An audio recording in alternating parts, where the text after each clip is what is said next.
What's up, everybody? Bojie here, Bay Area real estate agent, been selling Bay Area forever.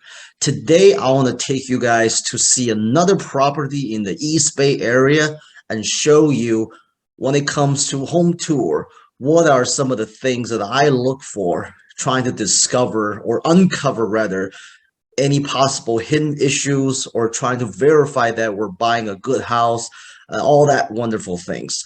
So let's first take a look at some photos about this property. I mean, if you look at the photo of this property, you can tell it's a very nice looking home just by looking at the photo. It's nicely staged.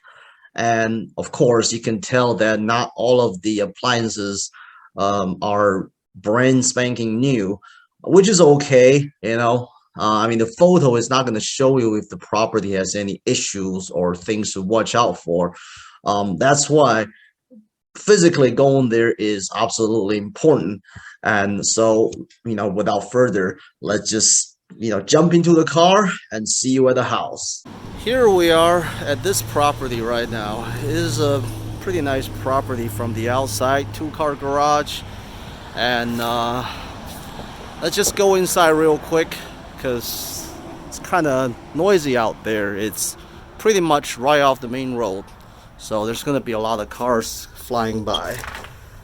All right, let's just go take a look.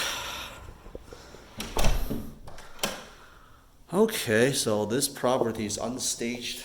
So, okay, let's just quickly look.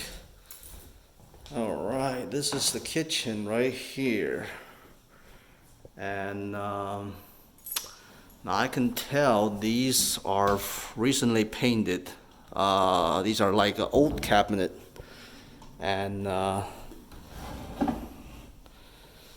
yeah, you can tell like right here they've recently painted, and so it kind of tells you like these are like some really old and pretty cheap original materials.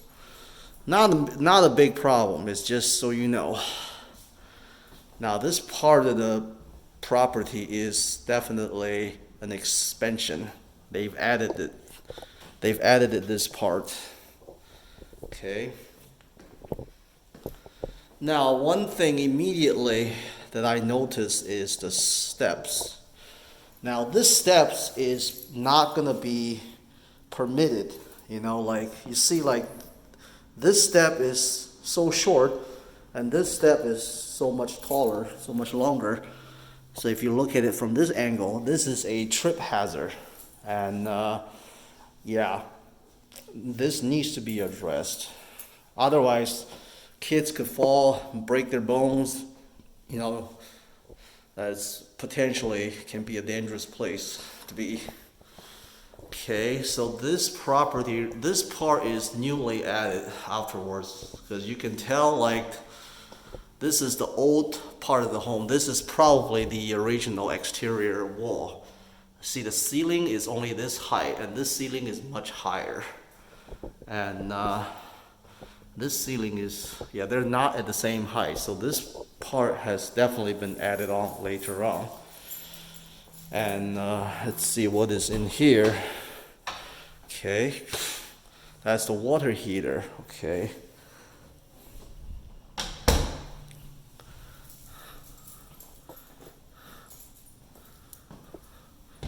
Okay. Now the kitchen, I would say if it can be opened up, like get rid of this weight-bearing wall and open up the kitchen, then you can really open up the space.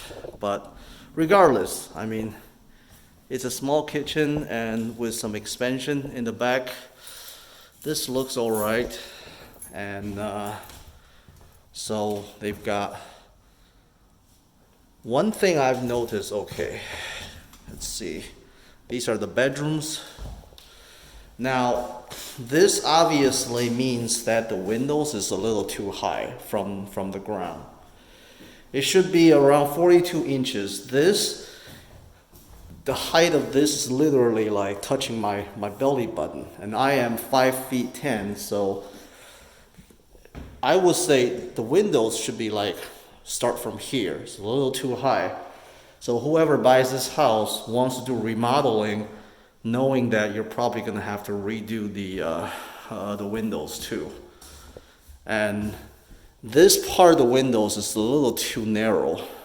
Should have been wider. So just redo the whole thing anyways. Well, what's up? This is the bathroom of the master bedroom. So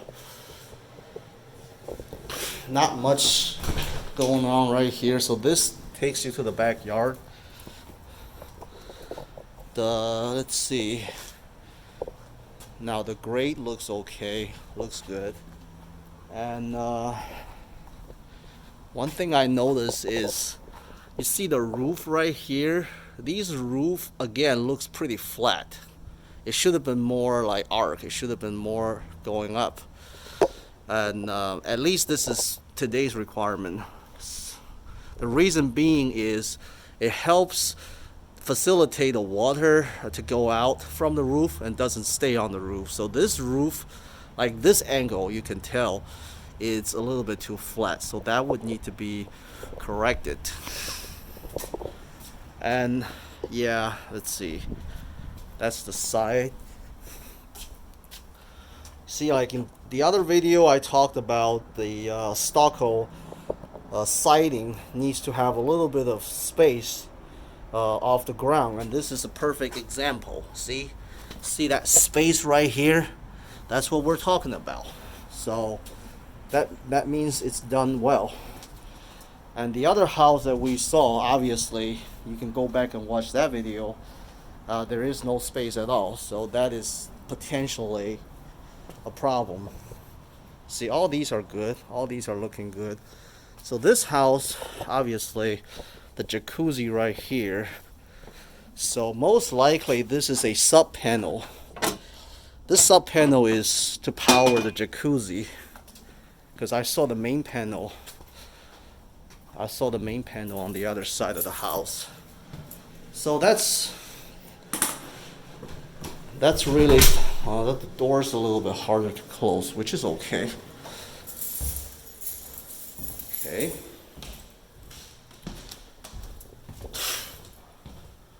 Overall, this house looks alright. Looks like it's in a pretty decent condition. It's just that some of the kitchen appliances, we can tell these are pretty old cabinet. And so let me just quickly summarize. Now, so overall, I think this house, as far as condition goes, it's okay. You know, it's in a pretty decent condition. And the only notable, I would say, issues, and these are not like a huge issues, but it will require you to spend some money to fix, will be number one, the steps, and that is going to be a trip hazard. And number two will be the windows. The windows pretty much in all bedrooms are a little too high, so that would need to be redone. Of course, you can leave it the way it is, but just realize that if you were to do any more remodeling and that you want to pull permits, most likely they're going to look at the windows and have you redo the whole thing. And then the roof from the back of the building, that's a little too flat. That needs to be more arched. And these are the main issues of the house. But other than that, I would say this house has a pretty interesting floor plan. So it's not, it's not the most well received floor plan, and people can tell like they've done an expansion from the back wall and the kitchen. So it still kind of feel like this home is a little bit sectioned up. And what they're asking is 1.7, I believe, and been on the market for a little while. And overall, with these issues, and again, this is a pretty desirable part of Fremont. It's in Glenmoor, and a nice neighborhood. A lot of the homes here do have HOAs, and the HOA communities are pretty tight on what you can do or what you cannot do. Sometimes it can drive people a little crazy. But other than that, I would say this home is in a much better condition than the other home that I saw, that I that I went over. You can see the video of that property. I'm gonna put the description down below. But still, overall, I would say it's slightly overpriced based on the little known issues that most likely buyers are gonna have to deal with. But other than that, it's in a little bit better shape than the other property that we saw. So, in summary, I know a lot of people, a lot of buyers in today's market in the Bay Area. If you want to buy a house in one of these neighborhoods, Mission or Glenmoor or Cupertino or Mountain View or whatnot, you got to drop another 10%, 15% over the asking price just to get a house. I get that, and I'm not here to judge whether that's a smart move or not. I'm pretty sure it's worth it to some people, okay? My only thing is, before you drop another 200 grand, 300 grand to buy a house, you owe it to yourself not to do a thorough investigation of the property with someone who knows, who can help you identify what's going on with the property. And I'm a real estate agent myself too, and that's what I do.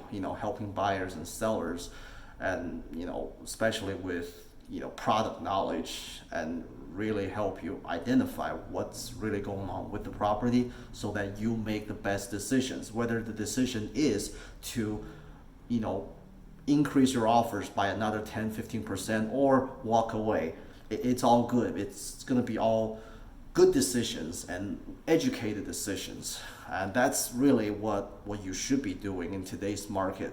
So anyways, that's it for today's home tour and home evaluations, and I'm hoping to do more ongoingly, just to help you guys educate yourself better in the future when you're looking to buy a house, or when it comes to a point where you have to make a judgment call, and then not knowing enough information and knowledge about property could hurt you.